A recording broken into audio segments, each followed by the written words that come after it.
मर्दान शाह सानी रहमतुल्लाह ताला अलैह जेको सतूं पीर पागारो आहे उन जी अॼु 22 नवंबर विलादत जो ॾींहुं आहे। मेड़ाको इन ॾींहं ते थींदो रहंदो आहे। पीर साईं शाह मर्दान शाह सानी रहमतुल्लाह ताला अलैह हिन मुल्क ऐं मिलत जे लाइ हमेशह छपर छांव रहिया।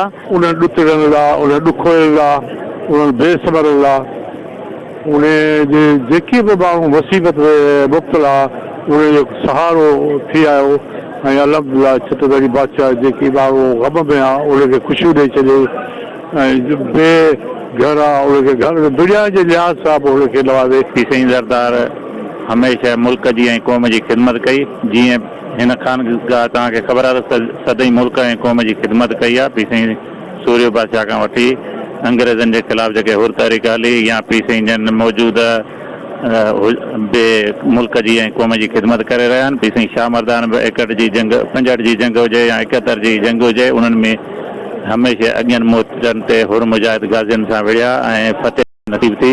सॼी जमायत मल्हाईंदी आहे ऐं इंशाअल्लाह मल्हाईंदी रहंदी त क़यामत ताईं। कैमरामैन हाकम सोलंकीअ सां गॾु सारंग वसाण, धरती टीवी सां।